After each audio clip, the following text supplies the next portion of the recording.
Bem-vindos, pessoal. Esse é mais um episódio do Café com Emergência. Eu sou Fernando Sinquete, sou R3 de Medicina de Emergência lá do Hospital Santa Marcelina e hoje a gente está fazendo um quadro aqui que a gente já fez outra vez e estamos fazendo o segundo episódio, que é o Por Dentro das Residências. E hoje a gente vai saber como é que é a residência da USP São Paulo. Então, para isso, eu trouxe aqui o Luiz Gustavo. Ele que é médico formado pela PUC Campinas, ele é R3 de Medicina de Emergência lá do HC da FMUSP e é médico intervencionista pelo SAMU aqui de São Paulo também. E aí, Luiz, tudo bem? Opa, boa noite, Fernando. Tudo ótimo, e você? Muito, Tu- Fico feliz aí de ter recebido esse convite de vocês. Pô, que legal, cara. A gente pôde um dia aí fazer estágio junto, né, lá no Santo e a gente pôde ver, ter essa contato mais de perto assim. Mas antes de começar esse papo, eu queria saber que você contasse aí um pouco pra mim de onde você é, cara. Fala pra mim. Que isso, peraí. Já começou diferente aí. É café com emergência. Eu vim preparado, Fernando. Vim aqui com café Aí também. sim, hein? Pô, e Ó, o aqui? meu tá aqui. Ó, E aí, o ó, seu? O tá aqui também, ó. que que você preparou? Fala pra mim. Cara, eu tô começando aí nessa mundo aí dos cafés. Tô aí com uma Uhum. assinatura, eu tô com o Mocha Club. Opa. Aí. Tipo, entendo pouco, bem pouco. Falar que eu entendo de café é mentira. Mas é um do Cerrado Mineiro, se eu não me engano, que é baunilha com carambola. É Opa. bom café. Eu tô com esse aí. Gosto. Eu experimentei ele ontem. Eu também faço assinatura do Moca, cara. Ah, bom, bom. Esse é bom. Eu, Tô eu gostando. fiz o outro que veio do mês passado, que é o caldo de cana com limão. Ah, eu acho que eles são do mesmo produtor, até. Eu gosto das cartinhas que vem e tal. É bem interessante. Isso. Pô, que massa que você assina um Moca, cara. Muito bom. E vale a pena. Eu acho que o próximo desse mês já tá chegando aí. E aí depois a gente troca uma ideia sobre o que que você achou desse café. Fechou, fechou, vamos sim. Mas me conta aí, cara. Da onde que você é? Pô, eu sou de Minas, sul de Minas. Minha cidade chama Congonhal. É uma cidadezinha pequena, tem tipo 10 mil habitantes. É bem interior mesmo. É, para quem às vezes conhece a região, ele perto de Pouso Alegre. Seria a região mais. Puta, então não tem como não gostar de café, né, velho? É, tipo, essa café gourmet assim. Tô começando agora, vamos dizer assim. Sempre foi um café normal, com vida inteira com açúcar. Agora estou tentando mudar um pouco disso. Depois que começa é difícil voltar, viu, cara? E você fez toda a sua parte de estudos da parte da adolescência, você ficou lá ou você mudou para alguma outra cidade? Cara, eu fiz até o oitavo ano lá em Congonhal, e do nono e o ensino médio inteiro foi em Pouso Alegre. Aí fiz por lá mesmo, mas morava em Congonhal. Então, morando em Congonhal, pegava o ônibus todo dia cedo, ia para Pouso Alegre e depois voltava. É pertinho, então, tipo, às vezes você sair aqui de São Paulo e ir pra um lugar demora mais tempo. Tipo, em 20 minutos eu já chegava lá, sabe? Saindo de uma cidade Coisa, e na outra. coisa boa, qualidade de vida, né? Poder continuar em casa, né? E, cara, pra Exato. te falar, a minha família por parte dos avós, assim, é toda de Pouso Alegre. A minha avó é Caramba! de Borda da Mata e o meu avô era de Pouso Alegre. Até Cara, hoje eu tudo tenho pertinho. familiares lá, terra muito boa. Top, E top. daí você fez faculdade na PUC Campinas, né? Isso. Aí fiz um ano de cursinho depois do terceiro ano e aí acabei passando lá na PUC de Campinas. E, E fala pra mim como é que era o seu contato assim com medicina de emergência durante a sua graduação. cara, zero praticamente assim, de emergencista, nada, assim, sabe? É, cara, tinha, tem um pronto-socorro, tem uma baita estrutura lá na PUC, mas não tinha nenhum emergencista, não tem residência de emergência lá. É, então, contato com emergencista, assim, não. Mas, tipo, chegava muita emergência, muita coisa. É, fiz parte da liga de emergência, então fiz 2 anos de como ligante, depois fui para diretoria, acompanhava uns plantõezinhos ou outro na parte de emergência com os plantonistas de lá. Então foi o contato que eu tive, mas contato direto com emergencista, nenhum durante a minha formação. E você falou, né, que você participou de liga e tudo mais. Você já sabia que queria desde o começo da faculdade fazer emergência ou não? Não. Tipo, eu gostava, mas nunca foi uma decisão. Fui tomar essa decisão mais pro final, tipo, no sexto ano mesmo. Pensava, fui bem tranquilo, deixando para decidir mais pro final. Aí, uma época, eu pensei em cirurgia, que eu achava interessante. Aí depois pensei em ortop, que eu curtia. Aí, no final das contas, eu tinha deixado como clínica. Eu falei, fazer cardio, alguma coisa do tipo. Mas daí eu vi que eu não me enxergava em nenhuma dessas. Eu acho que minha escolha de medicina, eu já tinha escolhido por alguma coisa que eu não queria ficar dentro de um escritório, ou alguma coisa do tipo assim, fechado, um consultório, algo do tipo. E eu acho que a escolha de medicina de emergência, tipo, também condiz muito com isso. Eu não me via assim em um consultório, algo do tipo. Gostava muito de pronto-socorro. E também teve a parte que, tipo, não que seja, me influenciou, tanto é que ela falava pra não, mas minha mãe, ela é enfermeira e ela a vida inteira trabalhou na parte de emergência. Então, muito Que tempo em legal. APH, ela trabalha no SAMU até hoje, trabalhou no Aeromédico aqui de Minas. Então, Que massa, tive, cara. tive sempre muito contato com ela. Ela sempre contava os casos e tal, sempre achava muito interessante. Então, eu acho que ela falava pra eu não fazer, ela falava, não, não vai ter essa vida não, vai montar um consultório, vai fazer alguma outra coisa. Mas eu acho que acaba influenciando, né? Você vê uma pessoa que trabalha nisso, você gostar também, achar interessante. E foi isso. Acabei conversando com algumas pessoas, alguns residentes, e falei, é isso. Que massa, cara. E por que que você decidiu sair lá de Campinas e vir para São Paulo? Eu não sei, né? Se você quiser falar um pouquinho dos lugares onde você prestou prova, né? E depois de ter passado, se você passou em mais algum lugar, por que que você escolheu fazer na USP?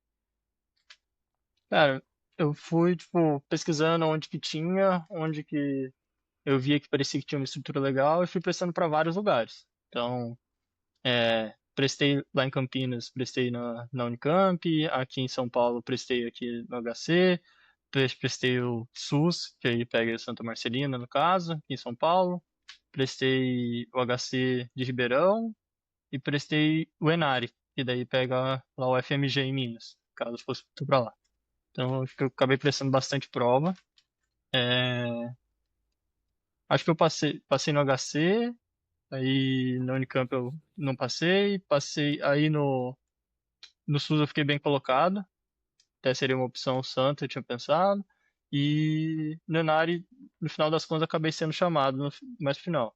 Mas a primeira que eu acabei sendo aprovado foi o HC. Falei, pô, tem uma estrutura legal, já tinha conversado com o pessoal, tinha parecido bem interessante. E fiquei por aqui mesmo. Legal. E, cara, o que que você ouvia falar sobre a residência do HC? Assim, você conhecia alguém que fazia, trocou ideia com alguém antes de entrar? Cara, eu cheguei a trocar uma ideia, só tipo assim, mensagem, pesquisar, Instagram, conversar. Sinceramente, não lembro nem com quem eu cheguei a falar. Mas conversei, eles falaram como que era a grade curricular, que era uma residência nova, tinha, tipo, todos os meus desafios que todo mundo fala, que ainda tava todo mundo meio que entendendo a função do emergencista, que tava ganhando seu espaço, que tinha uma estrutura legal, falava, tipo, chefes bem próximos, e foi isso que me passaram. Tipo, Legal. E você já morava numa cidade grande, né? Você veio de uma cidadezinha pequena e depois você mudou para Campinas, que já é uma cidade grande. Mas São Paulo é um negócio surreal, né? Como é que foi para total, total. você se mudar? Assim, foi muito em cima da hora ou não? Foi difícil para achar lugar? Cara, eu já sabia dessa aprovação há um tempo. É, só que, tipo, eu já sabia que saía da faculdade, eu tenho dois irmãos mais novos, era tipo, eu me virar, minhas contas, tinha o financiamento da faculdade, tinha que me virar. E aí tinha a moradia da residência. Falei, vou me candidatar, vou lá. E aí, por mais que eu já sabia há muito tempo que eu ia pro HC, é, o resultado da moradia não saía. Então, tipo, eu vim pra São Paulo sem esse, tipo, já começou a residência e não tinha saído o resultado. E aí, tipo, pô, eu vou alugar um lugar, vou me comprometer, vou assinar um contrato, e depois sai o negócio, vou ter que cancelar o contrato, pagar multa, pagar tudo aquilo. E aí, tipo, peguei minhas coisas, eu morava com um cara que é de São Paulo, e eu vim ficar na casa dele. Fiquei, tipo, uma semana na casa dele e tal, super me acolheu, os familiares também super bem acolhido. Fiquei uma semana lá e nada da resposta. Tudo enrolando, enrolando. Aí, tipo, falei, porra, já tô aí uma semana e não sai o negócio, nada. Acabei alugando um Airbnb com outro pessoal aqui da minha residência, que meus R iguais, que também tava nessa mesma situação, solicitou, não quer fazer contrato. A gente passou mais uma semana até que saiu o resultado. E aí a gente acabou indo pra moradia. Então, aí eu fui pra moradia do HC, que é tipo dentro do complexo mesmo. Agora você que tá lá, tá dando plantão. Não sei se você sabe aquela parte de trás ali do lado do flat, do lado do Aham. prédio institucional, fica ali a moradia. Então é um prédio colado no HC. Isso é bom. É, você acaba, se divide o quarto, então dei sorte de dividir o quarto com um R igual ao meu. Fiquei dividindo Pô, com o que Alan. legal. Aí foi essa correria ou bagunça. Mas deu tudo certo. Aí eu fiquei lá até o começo da R3. Aí, no começo da R3 eu saí. Tipo, Legal. E é tranquilo. Eu sei que você teve essa dificuldade no começo, assim, mas a moradia para vocês ali é uma realidade palpável, assim. Porque uhum, ah, eu acho que tem muitos lugares que isso não rola, né? Então, para uhum. vocês é algo que acontece mesmo. Sim, sim. Tem a estrutura. É, as vagas, vamos dizer assim, são limitadas, mas pelo que eu saiba, não sei como que tá agora exatamente. Quase todo mundo que solicitava acabava conseguindo, porque roda as vagas. Porque, tipo, você dividiu um quarto, você não tem tanta privacidade, tem algumas coisas, restrições, você não pode levar nenhuma pessoa de fora, nem que seja familiar, namorada, nada lá pra dentro. Então tem várias restrições, várias coisas. Então não é todo mundo que se adequa. Então às vezes chama a primeira lista, acaba rodando, pessoas que não se adequam, e aí acaba quem solicita acaba conseguindo. Pelo menos na minha época era assim. É, não sei exatamente como que tá agora. É, não sei se também estão enrolando de novo para solicitar, para soltar as listas ou se já estão chamando com antecedência. Uhum. E mas normalmente, pelo menos na minha residência, são poucos que solicitam. Tipo, todo ano tem um ou outro, mas não são tantos que ficam na moradia mesmo. Tanto é porque não tem tantas vagas, normalmente todo mundo pede, consegue, mas não tem tantas assim, sabe? E o que isso que você vê ali dos seus R iguais, para onde eles foram ali, né? Eu sei que é muito diverso, tem gente que deve morar aqui, tem muita gente que vem de fora. Ali na região, como é que é para morar? É muito difícil, não é? Dividir AP. A gente sabe que o aluguel de São Paulo é caro pra caramba, né? Então, o que que você vê a galera fazer ali na sua residência? Então, varia muito. Então, tipo, ainda mais naquela região ali, região de Pinheiros, é uma facada o aluguel. Então, normalmente o pessoal tenta dividir. É, tem um pessoal que fica ali próximo, tem alguns apartamentos que dá para você dividir com outras pessoas ali na região mesmo. Mas que tem uma boa parcela do pessoal que fica por ali mesmo, mas tem uma boa parcela que acaba dissipando. Então vai para umas regiões que às vezes conseguem um aluguel um pouco mais em conta, que ainda consegue ser perto. Então vai bastante gente para Perdizes, que ali é uma região próxima. Às vezes tenta ficar ali pela linha verde, vai ali para linha para Vila Madalena, ou vai mais para frente, às vezes ali na região da Paulista. Eu agora me mudei aqui para a região do Ipiranga. Então continua na linha verde, mas já é um pouco mais afastado, já é mais longe do HC. Então vai tentando espalhando ali, tentando ficar próximo da Sim. linha verde normalmente, ou ali na região mesmo. Legal. E para quem não conhece, assim, o Instituto Central lá do HC, ele tem basicamente uma linha do metrô que para na frente, você sai quase que na porta do hospital, né? É na linha verde, né? Igual o Luiz falou, e a estação é clínicas. Então, o acesso lá, querendo ou não, é muito fácil, né? A região ali para acessar tanto de carro, eu acho que de carro talvez seja um pouco mais difícil, né? Para parar o carro talvez seja caro e tudo mais, mas o acesso de transporte público é mais fácil, né? E Luiz, eu sei que você veio lá de Campinas na sua formação e talvez você tenha tido acesso a uma complexidade alta já.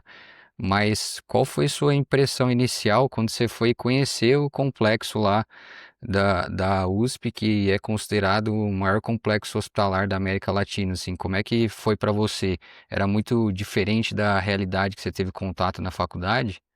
Cara, é diferente. Não adianta. Tipo, a PUC era um hospital grande, mas não sei se era por causa do ser só interno, não ser residente também. mas é uma complexidade bem grande, tá? Então, tipo, tinha um hospital quaternário com uma referência de uma área gigantesca.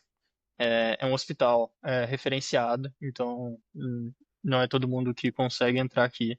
A grande parte dos nossos atendimentos já são dos pacientes que acompanham ambulatorialmente ou transferidos via cross. É, então, normalmente já são pacientes policomórbidos, com diversas comorbidades, é, e uma complexidade bem grande. Acho que você que está lá, entrou lá na UCI, você vê isso. Sei que você está aí no Santa também, que é uma baita complexidade. Quando eu tive aí também, eu acho que baita referência aí da Zona Leste. Mas aqui também acho que é o mesmo perfil de paciente, né? Alta complexidade e todos os pacientes praticamente.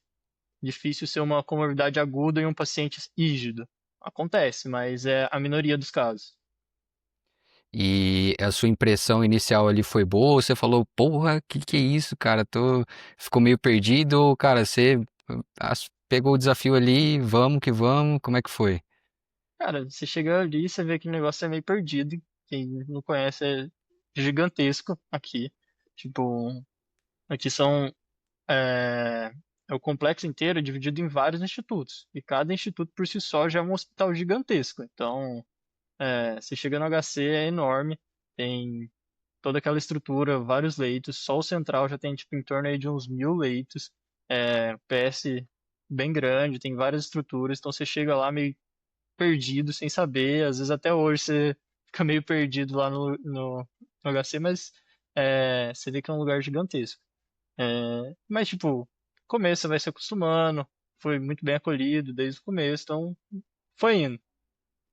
Justo. E, cara, você estava falando dessa questão da complexidade, a sensação que eu tive, eu também, quando tive contato lá com o Santa Marcelina, eu falei assim, caramba, tem umas paradas aqui que eu nunca vi na vida. E aí você Exato. vai tomando conhecimento, aquilo vai tornando algo mais comum para você, até que quando eu entrei aí agora no HC e eu lidei com uma complexidade completamente diferente. Por quê? Porque é um hospital que é referência para muitas outras demandas que outros hospitais de São Paulo, nem mesmo os particulares são, né? Então, questão de transplante, né? Então, você ter contato com esses pacientes que chegam lá, que são candidatos a transplante ou que não são, mas tem muitas outras patologias que, cara, vou falar pra você, eu só vi aí, sabe? Tem muita coisa aqui, nossa. E cada dia E aparece uma nova que você nunca viu também. Exato. Aham. Eu lembro até de conversar com o Giovanni, que formou aí uns anos atrás, e ele tava me falando que às vezes ele tava atendendo, não sei qual que era o estágio, que era tipo consultório, assim, do PS, e aí chegou um paciente que tinha uma doença que foi descrita como a única no Brasil e, sabe, e tem relato de, sei lá, 50 no mundo, sabe, umas coisas assim, né? Umas bizarrices que E tem. Tem, né? E, cara, quando você viu sua grade curricular lá do primeiro ano, o que que você achou, assim? Cara, eu achei interessante nisso, tipo, você chega sem saber nada, assim, esperando o que que vai ter. É, eu acho que como todo lugar tem muita coisa para melhorar, acho que todo lugar, falar que a grade em algum lugar é perfeita, então tem muitos pontos de melhoria, mas eu acho que com o decorrer do tempo a gente foi ajustando várias coisas e eu acho que está indo um caminho de melhora. Eu acho que isso que é o importante, a gente ir procurando a melhora. É, então, o primeiro estágio que eu comecei foi pelo SAMU. Eu comecei direto do SAMU e, cara, eu sempre gostei de APH. Então, pô, tanto é que hoje eu trabalho no SAMU, então curti demais. Foi Aham, sensacional. É, e depois eu já emendei em férias e depois eu fui cair lá na porta. E aí já era tipo começo de maio. E eu não tinha entrado direito, eu só ia para as aulas da parte didática na quarta, mas não conhecia nada do sistema direito. Cheguei lá na porta do HC, com o pessoal já manjando um pouco do sistema que já estava lá dentro, perdido, mas os pacientes que nem a gente falou complexos, mas foi indo. E acho que tanto o pessoal os preceptores, o, os chefes sempre ajudaram, e os próprios residentes. E depois disso, depois da porta, eu acho que Já que a gente já vai falando de todos os estágios, Isso. como que... Cara, vai Perfeito. falando a grade aí do R1 pra galera ter noção mais ou menos de como é que funciona. Perfeito. Na minha época era um mês de porta, agora eles mudaram, então a gente faz normalmente 15 dias de porta, da porta do HC, que aí é para você atender a ficha verde, a ficha amarela e algumas outras laranjas também. Faz 15 dias disso, intercalado com 15 dias de cirurgia torácica. A ideia no nosso estágio de cirurgia torácica é treinar dreno. Então, você vai acompanhar a rotina da equipe de cirurgia torácica. Então, é chegar, tipo, 5 horas da manhã, ver as coisas, passar... Mas a ideia é que você drene e tenha essa experiência. Depois disso, a gente tem um mês de UDC, que é a nossa unidade de decisão clínica. Eu acho que o que mais próximo seria tipo, aquele pessoal que está aí na sala vermelha do Santo, que fica ali no choque, só que acabou de sair do choque e foi lá pro fundo. Sei que aí no fundo Hum, de vocês fica, às vezes, paciente tubado, droga vasoativa, que normalmente não fica no nosso DC, mas é aquele sim. paciente que ainda requer cuidados, não precisa necessariamente de uma sala de emergência, mas talvez uma monitorização que a gente consegue deixar em um ou outro paciente, mas ficar mais em cima do paciente. Essa seria a intenção. E junto com isso acaba ficando outros pacientes de outras especialidades. Então, às vezes fica paciente de cirurgia, da neuro, outras coisas, que a gente não fica como responsável, assim como titular, mas acaba vendo intercorrências e tentando dar fluxo para esses pacientes quando possível, né? Aí a gente passa no R1 também um mês de ortopedia, que é lá no HU, é, um mês de pediatria também lá no HU, passa na UCI, que aí acho que você vai conseguir falar até melhor do que eu, que é a nossa TI do pronto-socorro, tem toda a estrutura, é um dos melhores estágios, eu acho, do R1, na minha opinião.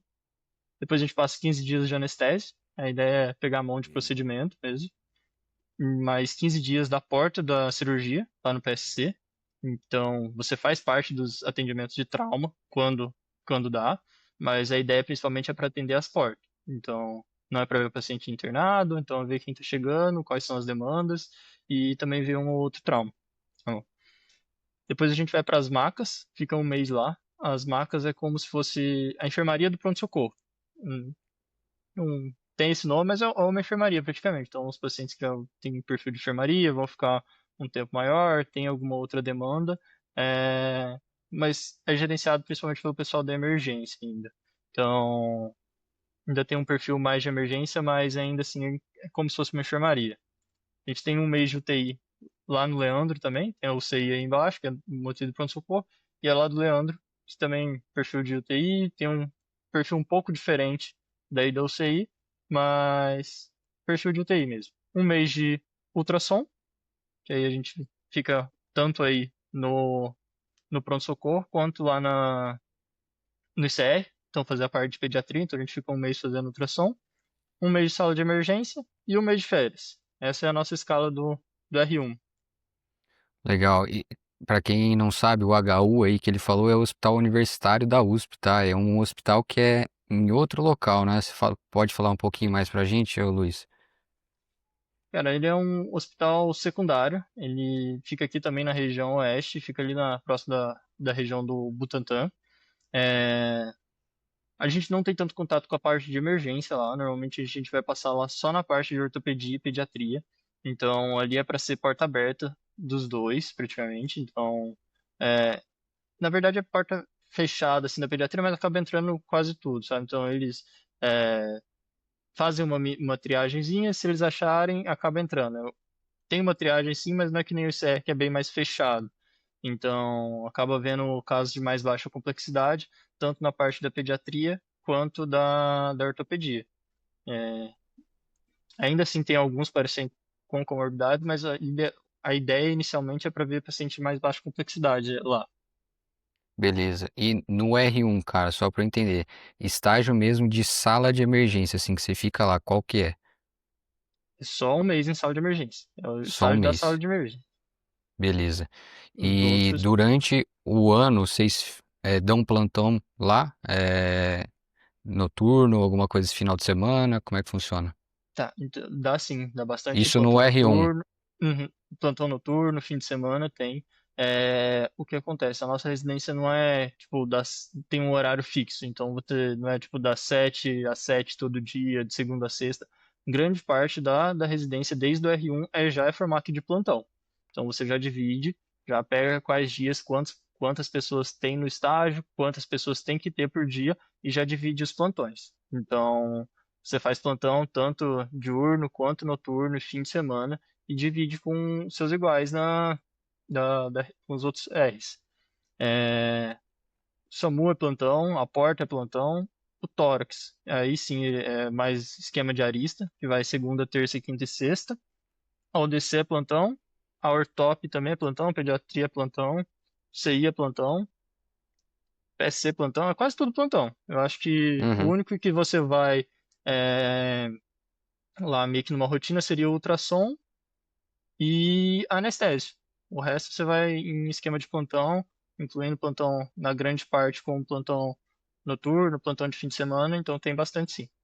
Mas no geral, mesmo tendo isso, quase todos os estágios, eles respeitam as 60 horas. Então, Legal, um ou outro você vai acabar estruturando, mas raro, raro. Pra legal, falar isso é praticamente bom. 100% já respeita as 60 horas. E assim, no final do seu R1, cara, qual que você acha que foi seu maior ganho, assim, como residente?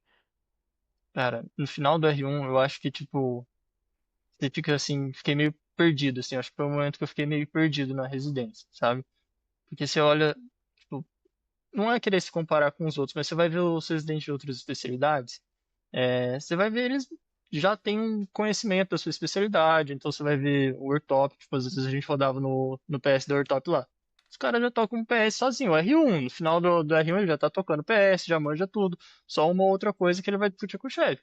A gente, no final do R1, como a gente vai vendo várias coisas, a gente fica tipo, porra, não sei nada. Às vezes, até Uhum, hoje em dia tem essa sensação, mas, pô, no sim. no final do R1 a gente não entende.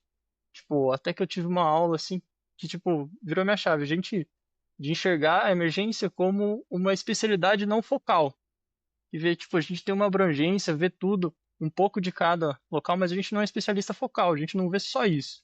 E, tipo, no R1, às vezes, você entender isso era difícil, sabe? Então, foi um momento que eu acho que eu fiquei meio que perdido, assim, falei, pô, não sei nada, você se compara um pouco com os outros, mas eu acho que é um pouco da nossa especialidade, é entender que a gente, assim como, vamos dizer, o médico da família é um especialista não focal da parte da atenção básica, de dar esse suporte, a gente é da parte da emergência, então a gente engloba muita coisa e a gente vê muita coisa e acho que isso que dá um pouco essa sensação de falta de conhecimento no começo, mas que a gente aprende a lidar, né?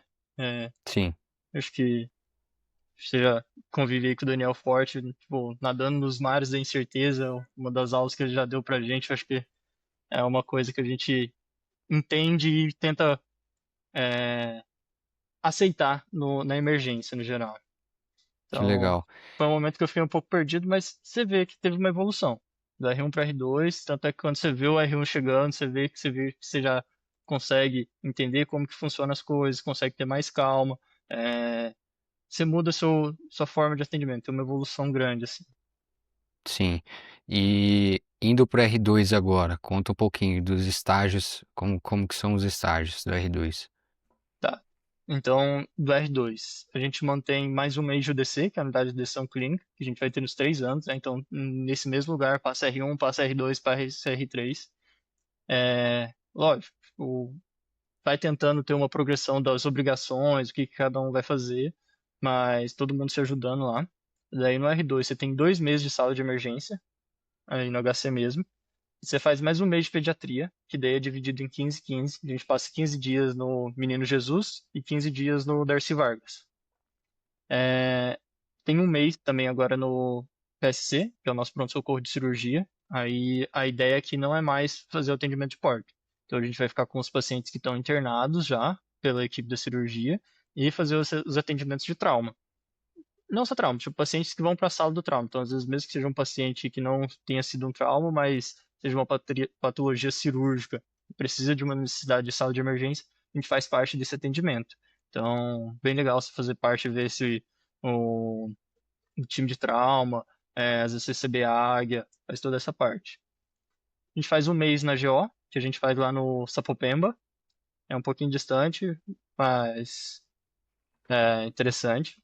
Tem um mês de neuro, e é lá no HC mesmo.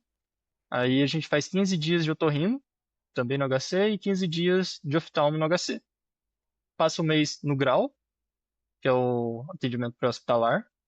Uma UTI, um mês de UTI no parque, então é lá nos UTIs do 11º, que eu acho que é um perfil parecido com a UTI do R1, perfil de paciente.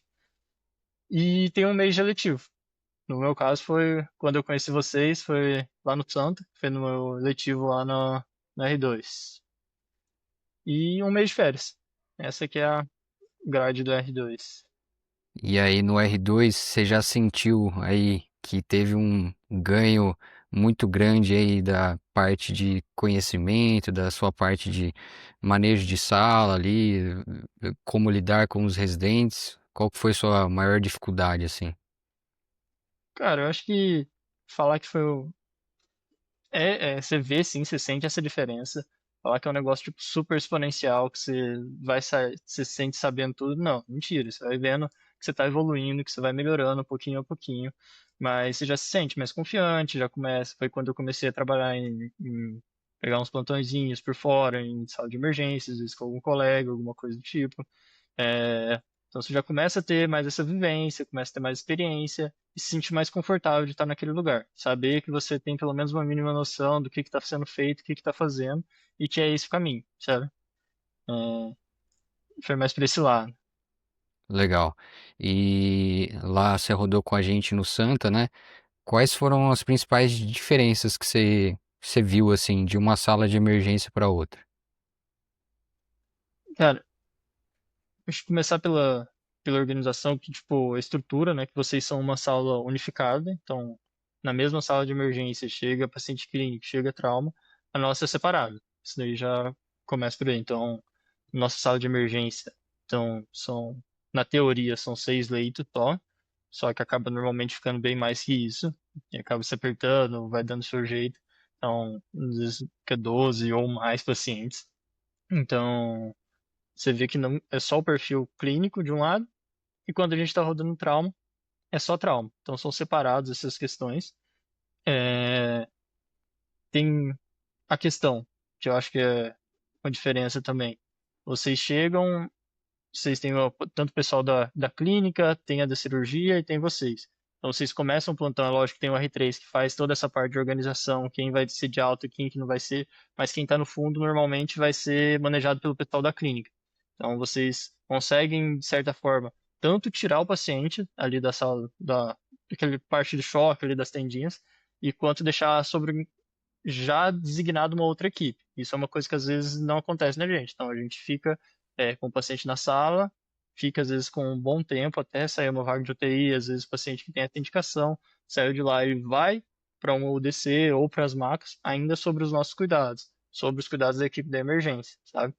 É, tem seus pontos bons, seus pontos ruins. Sim. São 2 meios, acho que não tem um certo ou errado, um bom, um ruim. Sim, é mais fatores organizacionais mesmo das Exato, instituições, né? exato. Até o que a gente Perfeito. pontuou muito lá que é diferente de vocês é que vocês têm sempre alguém da emergência 24 horas por dia no hospital. A gente não tem, né? Então a gente fica até 11 horas da noite.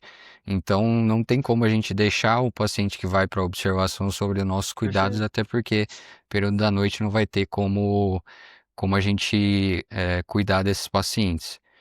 Eu lembro que antigamente o pessoal do HC, nos estágios de cirurgia, rodavam fora, né? Eu sei que agora vocês voltaram.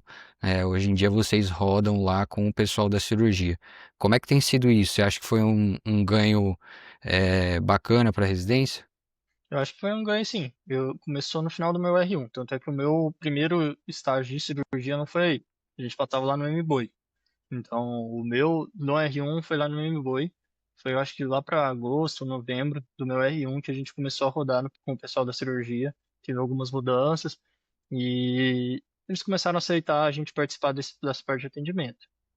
É lógico, ainda é, acho que cada vez mais eles estão entendendo nosso papel, o que que é a nossa função lá, mas é uma batalha diária. Tem gente que entende mais. Eu, sinceramente, da minha parte, não tive grandes problemas, consegui lidar bem com todo mundo, tanto com o residente quanto o chefe. Mas tem relatos, sim, às vezes de críticas, de algumas coisas que acontecem, algumas situações que deixam vários residentes, às vezes, de modo um pouco desconfortável. Mas a minha relação e de alguns outros foi sempre muito boa e eu acho que a tendência é, conforme a gente vai entendendo que aquele lá é um espaço nosso e eles também entendendo que aquilo lá faz parte da nossa formação e que a gente está lá para ajudar, eu acho que a gente vai ganhando esse espaço. E eu acho que isso vai estar sendo cada vez mais construído. Tanto é que a partir do ano que vem já vai ter o Fellow de Trauma, que muitos emergencistas já estão se candidatando aí. Eu acho que vai mostrar que a gente está querendo participar disso, e ganhar o nosso espaço nesse local. Legal e até bacana você falar, porque, cara, lá, por mais que a nossa sala seja única, a nossa relação com a cirurgia nem sempre foram flores. Então, Exato. tiveram os seus percalços, a gente teve que buscar o nosso espaço também, que eu acho que é muito relacionado também à nossa especialidade, né? Então, não tem jeito. Mas aí agora, indo pro R3, que é onde você tá agora, conta pra mim, como é que são os estágios? Então, aí de estágio, a gente mantém mais um mês de unidade de decisão clínica. Então, agora a nossa tendência na maior parte dos estágios que a gente repete, então, tanto sala de emergência, DC, a gente tentar fazer mais a parte de gestão. Então, tentar organizar fluxo, ver qual paciente que pode sair, qual não pode, às vezes qual paciente está mais bravo, que eu tenho que dar mais atenção, ajudar os R menos, dar uma atenção, tentar fazer essa parte de gestão também, junto com o assistente. É lógico, às vezes está super lotado, está com um monte de paciente, e você vai pegar paciente, você vai evoluir, você vai canetar, você vai examinar, você vai fazer tudo. Mas a intenção seria isso. Então a gente passa um mês na UDC, um mês na sala, também é o mesmo papel, mas quase sempre você vai pegar paciente. Passa um mês no INCOR, que aí é o Instituto do Coração, que vai ser nosso estágio voltado para a parte de cardiologia. A gente normalmente vai passar 15 dias na sala de emergência e 15 dias no que eles falam que é o fundo, que é a retaguarda deles. É... Ver pacientes de cardiovascular de alta complexidade, tentar entender essa parte. Aí a gente passa mais um mês no PS Lapa. PS Lapa é uma UPA que tem aqui na região oeste, que é uma referência direta para o HC. Então, aqui, muitos pacientes que já acompanham no HC acabam procurando lá como porta de entrada, que já sabem disso. E também, às vezes, tem pacientes, aí sim, de rígidos que estão com uma complicação aguda. Então, um local bem interessante, que a gente acaba tendo um contato tanto com os preceptores que eles estão lá todo dia, então a gente faz esse contato, faz esse atendimento inicial e muitas das vezes acaba transferindo quando é necessário para o HC. E aí às vezes você consegue saber qual que foi o desfecho do paciente, dar uma continuidade aí. Legal.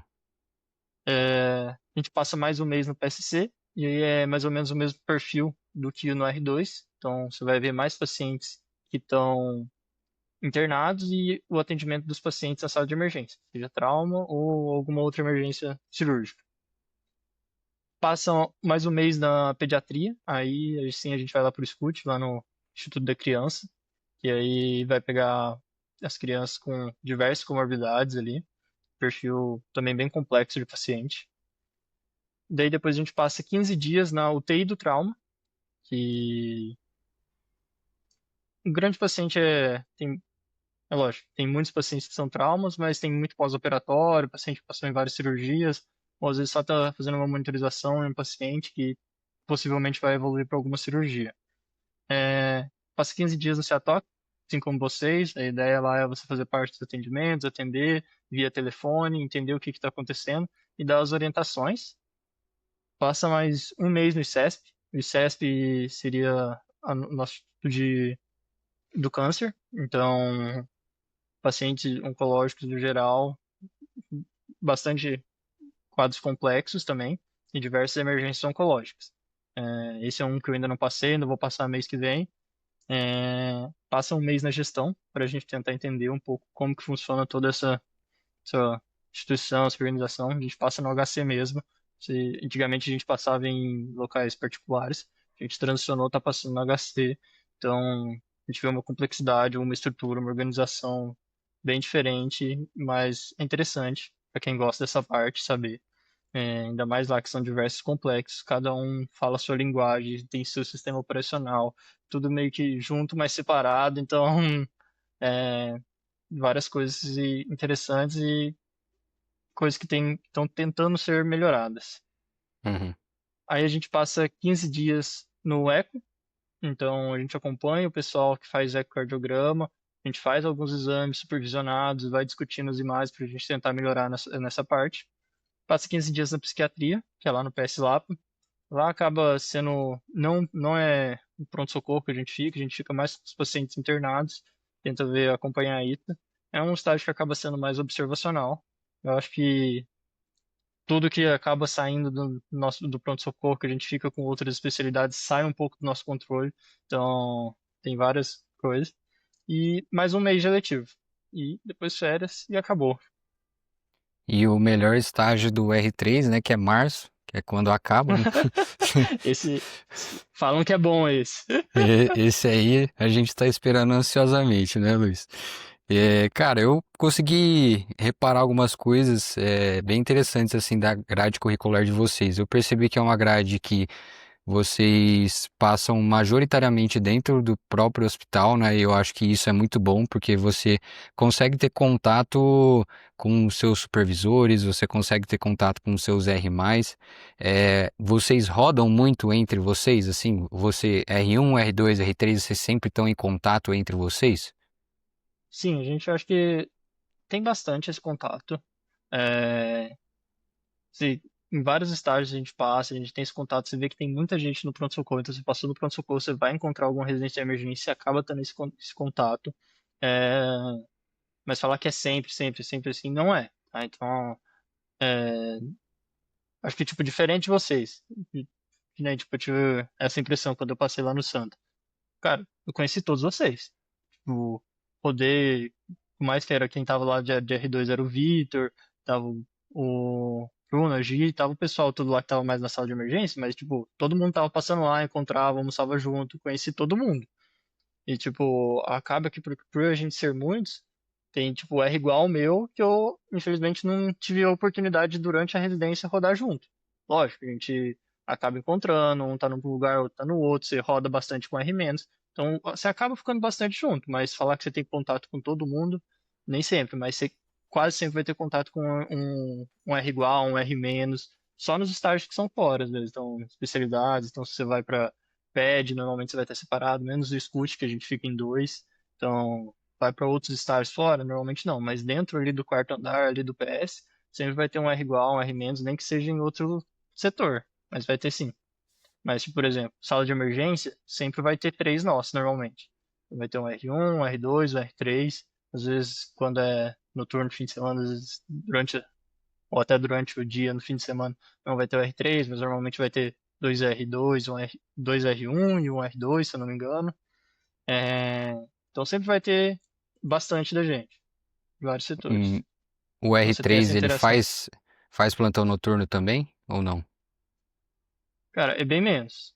No R3 diminui bastante, você faz bem menos noturno e fim de semana também se faz bem menos, mas acaba fazendo alguns estágios. Então na cirurgia você acaba fazendo, na UTI do trauma são poucos, mas você acaba fazendo também fim de semana e noturno. Aonde mais? Na sala você faz noturno e faz o domingo noite. Fora isso, de sexta noite, sábado e domingo dia também não faz. Então tem alguns, mas é bem menos do que o no R1 e menos que o R2 também. Então, E vocês tenta são ajustar. em 24 lá, é isso? 24 e tem mais um pessoal externo que acaba rodando com a gente, que vem de outros países fazer a residência aqui com a gente. Então acaba Legal. sendo normalmente um pouco mais de 24. A prova de vocês para esse ano de 2026, ela já foi, certo? O processo Cara, seletivo. se eu não me engano, sim. Normalmente era em dezembro, mas agora eu não acompanhei essa parte. Você me pegou dessa. Eu acho que sim, não tem problema. A gente pesquisa aqui rápido, mas tem o processo seletivo próprio, né? Para quem não sabe, Tem. a USP tem o Essa processo prova. seletivo próprio, né? E tem. Geralmente a prova é em dezembro, né? E para a medicina de Uhum. emergência são 24 vagas, né? Isso, Cara, é bastante. bastante gente, né? Eu acho que isso é legal, uma valorização da especialidade e é óbvio, né, que um hospital desse tamanho precisa de bastante gente. Mas isso mostra também o quanto que a diretoria, né, a coordenação está disposto a integrar essa especialidade dentro do hospital. Como é que você vê que a forma que a diretoria, a coordenação enxerga os residentes de medicina de emergência, qual que é a abertura que vocês têm com as outras especialidades que estão lá há muito mais tempo, como é que é essa relação? Cara, eu acho que, tipo, da parte, assim, dos supervisores, dos coordenadores da residência de medicina de emergência, eles são bem próximos da gente. A gente tem uma abertura que eu acho que é bem legal. É, então, teve a mudança. Antigamente era um... a cadeira de medicina de emergência era... Tanto abrange o pessoal da residência de medicina de emergência quanto de intensiva. Era um outro chefe. Desde o final da R1 acabou assumindo a Ludmilla. Teve algumas mudanças, algumas novas contratações, algumas trocas. Mas acho que em todo momento a coordenação em si, quem é mais próximo, sempre tentou ser próximo dos residentes. Então, a gente tem uma abertura bem legal de conversar, de mandar um WhatsApp, sentar, chamar, pedir para conversar. É, é lógico, a gente tem várias demandas, como todo lugar, a gente tem vários problemas. Então, a gente tem tentando constantes melhorias, a gente tem várias demandas, às vezes algumas a gente consegue resolver, outras às vezes são mais difícil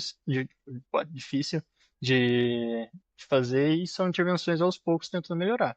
Mas sempre tiveram é, uma boa relação, eles sempre acolheram nossas demandas, sempre ouviram a gente.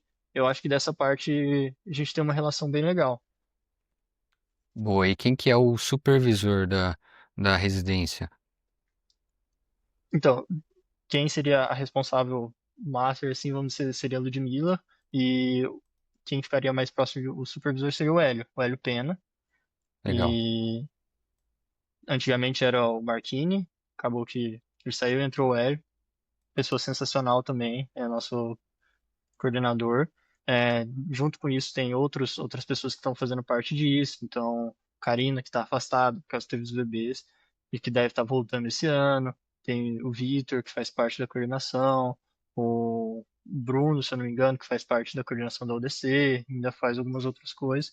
E tem os preceptores, tem toda a estrutura aí. E você tem fácil acesso a toda essa galera, assim, é muito tranquilo para chegar e, cara, precisa de uma ajuda, precisa de um help, você consegue acessar eles fácil. Consegue sim, isso dessa parte sim. Legal. E, cara, eu sei que lá na emergência, né, tem bastante emergencista de formação, né? É uma realidade lá vocês terem contato mesmo com preceptores emergencistas. Cara, isso melhorou bastante. Tipo, no meu R1 já tinha bastante, não vou mentir pra vocês, tinha vários, mas vários plantões acabava que não tinha, sabe? Então, às vezes era o pessoal antigo, que você ficava plantão noturno, às vezes fim de semana, era o pessoal que não dava tanta atenção, que não, às vezes não gostava de emergência mesmo, e eles eram os plantonistas do pronto-socorro inteiro, sabe? Então, isso acontecia, mas isso veio mudando. Então, teve várias contratações, contratou bastante gente nessa contratação, tipo, teve o Hélio Pena, teve a Camila, que era daí, veio muitos outros, vários recém-formados, outras pessoas que vieram nesse contexto e entraram aqui no HC. Então, eu acho que está tendo várias contratações e isso está melhorando bastante a nossa escala.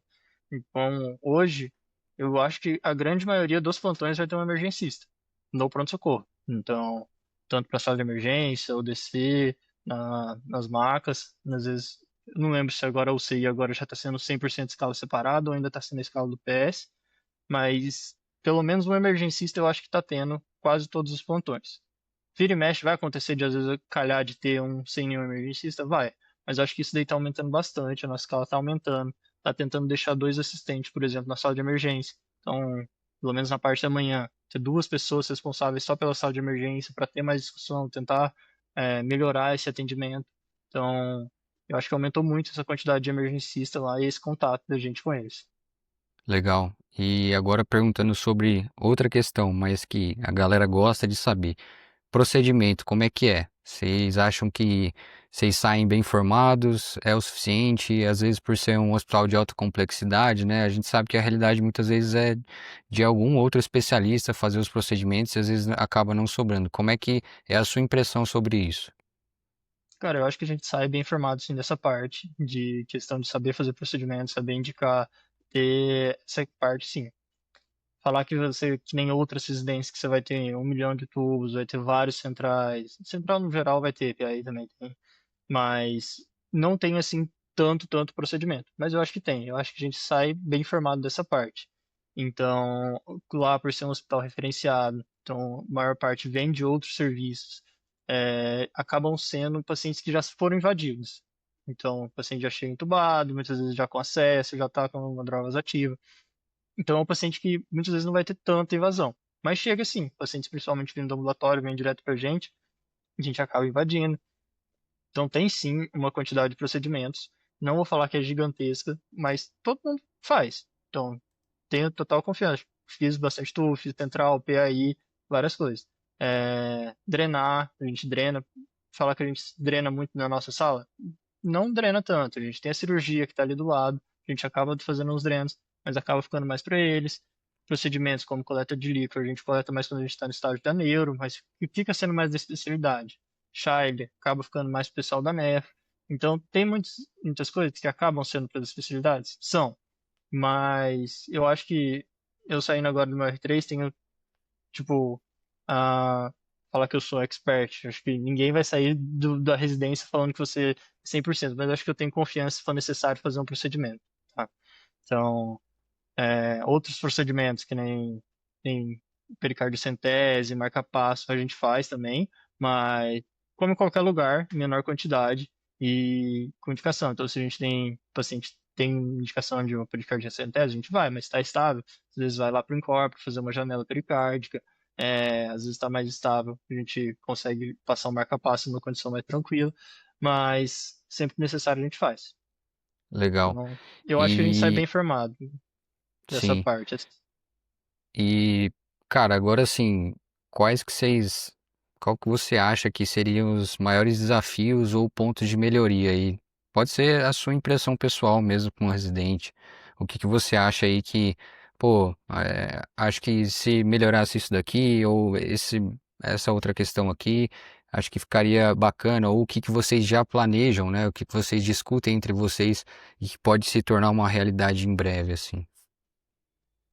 Cara, eu acho que, tipo, é tudo, acho que passinho de formiga e melhorando pouquinho a pouquinho. Tem muita coisa que a gente tem que ir tentando ajustar aos poucos.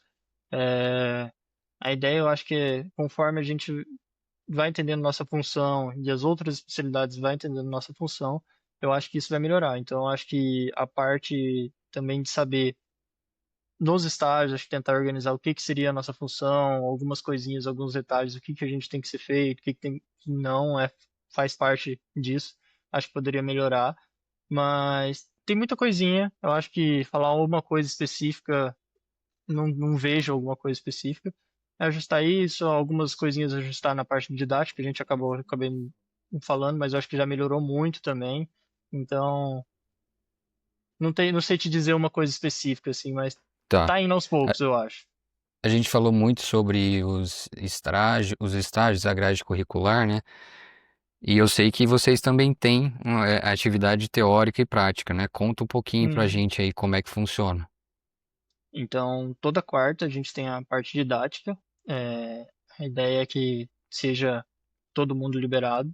Tem alguns estágios que acabam não liberando, que o residente não consegue, mas tem uma boa parte que acaba conseguindo liberar. E aí tem essas atividades, tanto para R1, R2 e R3. A gente tem desde aulas em conjunto, os 3 anos, e a gente tenta dividir sim R1, R2 e R3 para a gente tentar fazer uma progressão de aulas, progressão de conhecimento, no caso. É dividido em tanto parte teórica como prática, então a gente consegue fazer aula de simulação, então seja desde com boneco até atividades práticas, desde intubação, punção e várias outras coisas que a gente consegue fazer. E é mais isso. Então, toda quarta a gente tem. Normalmente a gente deixa um período, né? Atualmente está sendo o período da manhã. Então, a gente tem aula nesse período, seja prática, seja teórica, seja alguma discussão, vários convidados participam. É, eu gosto bastante. E, e às vezes na parte da tarde a gente tem alguma outra atividade. Então, por exemplo, no R1 eles têm o curso de terapia de suporte, que, vamos dizer assim, é o manejo inicial do paciente grave, várias instruções. No R2 a gente tem o curso do trauma, que vai passar toda essa parte de trauma que é normalmente o Vitor Paro. No R3 não, em todos os anos também tem o curso de gestão, que começou esse ano, que está sendo organizado ainda, que está sendo pelos preceptores, está dando um embasamento teórico bem interessante dessa parte também. Então tem algumas atividades à tarde também, durante esse período da quarta. Legal. E quando te apresentei, eu falei que você trabalha no SAMU, né? Então, assim, você consegue Uhum, trabalhar por fora da residência. consigo sim. É, que nem, tipo, eu me mantive desde o começo, eu fui direto da faculdade para residência, então desde o começo foi uma necessidade minha trabalhar. Então, desde o começo do R1, vamos dizer assim, lá para abril eu já estava com o meu fixo, eu já trabalhava, conseguia dar pelo menos meus dois, três plantõezinhos. E aí, conforme vai passando, você vai conseguindo pegar outras obrigações. Então, desde o meu, no meio do R2, eu já tenho meus fixos do SAMU, atualmente já tenho outros fixos. Então, dou na média aí de os dois de 24 do SAMU e mais um outro fixo quinzenal, vai dar uns seis plantões aí no mês, que eu consigo ajustar na minha escala tranquilo. Lógico, no R1 é mais difícil, mas você consegue durante toda a residência trabalhar. Né? O, Ro, o Rômulo, até, eu não sei se ele já te contou que a gente já deu uns plantões juntos lá no SAMU. Não, não contou, conta aí. Não, pô. Foi naquela troca de base dele lá, que teve um rolo. Aí ele tava meio perdido, caiu lá na nossa base. Aí ele chegou lá, nem sabia que era eu, se encontrou, trocamos uma ideia. E eu queria contar de uma ocorrência, né? A gente foi lá na ocorrência, atendemos, tava voltando. E aí, condutor, eu na frente, ele tava naquela cadeirinha que gira do meio, e a enfermeira lá atrás, nas outras cadeirinhas. Você não me acredita que ele me dispara o extintor? Nossa. Eu queria que ele tivesse aqui uma parte. Mano, ele encostou, não sei de que jeito. E não é que ele foi aquele disparinho, ele esvaziou o extintor. Não travava. Você imagina aquela ambulância inteira, assim, ó, ficando branco. Meu Deus do céu. A gente abrindo o vidro, parando a ambulância, correndo, descendo, tentando entender, limpar aquilo. Só o Ah, Rômulo mesmo pra fazer uma dessa, hein, Rômulo? Tá ele tinha que fazendo estar falta aqui pra aqui, gente cara. tá fazendo, É, pô.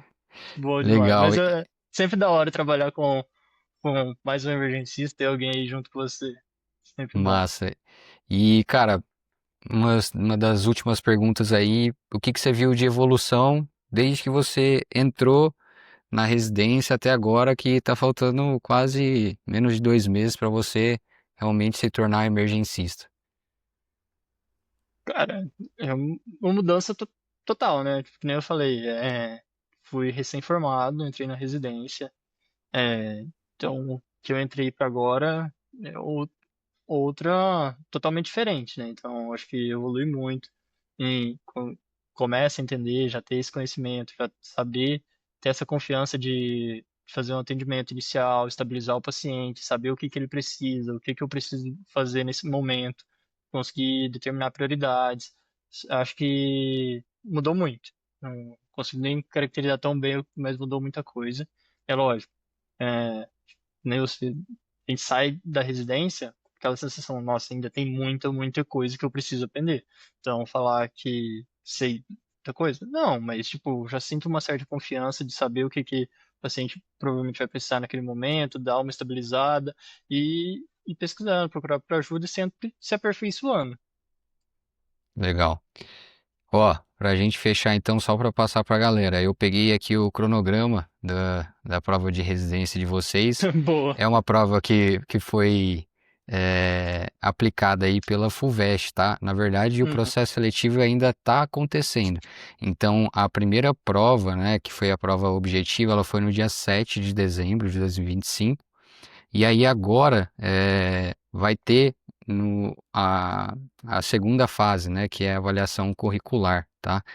E o resultado final e convocação para matrícula vai ser no dia 10 do 2. Então, quem prestou aí, está na expectativa, escuta esse nosso papo aqui, porque logo logo você vai conseguir Se Deus quiser, tá lá junto com essa galera. Luiz, para fechar, cara, me conta aí um caso seu, da sua vida, não necessariamente da residência, mas que a sua intervenção mudou o desfecho do paciente. Cara, eu acho que o que atualmente que eu sinto que às vezes a gente faz mais diferença no atendimento dos pacientes, eu acho que às vezes é definir o objetivo de cuidado. Eu acho que isso é uma das coisas que eu sinto que às vezes a gente faz. Sei que na emergência muitas vezes não é o momento mais fácil de fazer isso, de abordar, mas eu acho que a gente acaba fazendo mais diferença, sabe? Então, de caso, o que vem agora na minha cabeça era uma senhora, já idosa, já tinha uma neoplasia pulmonar, estava em tratamento, acho que segunda linha, já estava evoluindo com a linfangite carcinomatosa, já tinha tido esse diagnóstico, ainda estava aguardando voltar para o oncologista para definir o que, que ia ser feito, o que, que ia ser a próxima programação, se já ia entrar 100% em só tratamento paliativo, como que ia ser feito essa abordagem dela. E ela chegou para mim no pronto-socorro, evoluindo com uma piora respiratória até chegar, praticamente, já estava evoluindo, você ia ver que ia evoluir para uma insuficiência respiratória. Só que ela estava 100% lúcida. Ela já sabia o que ela estava passando, ela já vinha, trouxe para mim bastante essa parte de sofrimento, que ela não estava aguentando mais. E aí eu consegui trazer a filha dela junto, a gente conseguiu conversar, a gente entender as demandas dela e que tudo aquilo lá não fazia mais sentido para ela, sabe? E, o- e aí nesse momento a gente conseguiu definir o objetivo de cuidado dela, que aqui naquele momento a gente ia objetivar mais o conforto dela. É, Depois disso, a gente conversei bastante com ela, conversei com a filha, a gente ficou bem alinhado, tudo.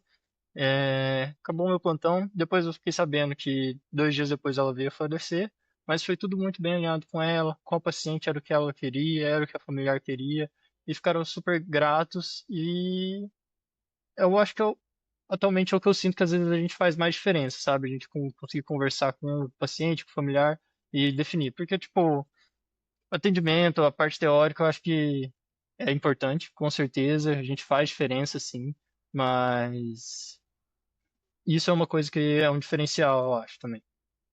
Uhum. Eu acho que a técnica, né, ela vai até certo ponto, né? Depois Exato. é que vem tudo isso. Bacana, legal sua história. E qual você acha que seria aí a habilidade fundamental do emergencista? Cara, eu acho que tanto trabalho em equipe, comunicação, liderança, eu acho que essas são, tipo, habilidades chaves. Lógico, que nem a gente falou, da parte técnica também tem que ter, mas acho que são habilidades que são essenciais, que têm que ser desenvolvidas e que são desenvolvidas na residência também. E que toda emergencista tem que ter. Não tem como você falar que você vai trabalhar sozinho, você precisa de uma equipe, tem que saber lidar com ela, tem que saber, querendo ou não, liderar um pouco, assumir essa função, organizar tudo. Então, eu acho que são. E a comunicação tá no meio de tudo isso. Legal. Cara, finalizamos por aqui. Eu queria saber se você queria deixar mais alguma mensagem para quem está escutando e logo vai virar residente aí do HC. Quer passar o Instagram da residência de vocês para o pessoal dar uma olhada, então fica à vontade. É, cara, a gente deixar aberto que quem quiser conversar comigo, quiser conversar com o pessoal da residência, tem o próprio Instagram da residência. Sinceramente, acho que se você jogar Residência HC, você vai saber lá. Eu, todo momento que eu acabei excluindo meu Instagram, então eu não lembro de cabeça qual que é, mas tem. USP.emergência. Exato, perfeito. O pessoal vai ser sempre bem receptivo, vai conversar. Saber que o que eu estou passando aqui é minha opinião. Tem muita gente que vai discordar de alguns pontos, principalmente estágios, porque tudo que a gente está vivendo aqui são experiências individuais. Então, o que eu acho, às vezes, é diferente do que outra pessoa acha. Então, caso alguém queira conversar com outras pessoas, queira conversar comigo, também estou totalmente aberto. É, Ter esse papo e a gente explica, conversa, fala os pontos positivos, os pontos negativos, que todo lugar tem, pontos de melhoria, mas eu acho que é um lugar que tem uma estrutura legal, está sempre tentando melhorar e é isso. Espero que Show. bastante queiram, queiram vir para a emergência, que se não for aqui, seja em outros lugares, que também vão ser bem recebidos, sem certeza. Legal. Boa, Luiz, muito obrigado, cara. Queria te agradecer aí pelo papo. Depois a gente deixa na descrição aí desse episódio o Instagram de vocês, lá da USP, tá? Perfeito. E também, se quiserem mandar mensagem aqui, a gente encaminha o contato do pessoal do HC que a gente conhece para tirar dúvidas, saber melhor sobre a residência. Mas, cara, brigadão. A gente se vê nos plantões aí. Perfeito. Eu que agradeço aí. Muito feliz aí de ter recebido esse convite de vocês. É, e é isso, a gente se encontra aí. Abraço. Abraço.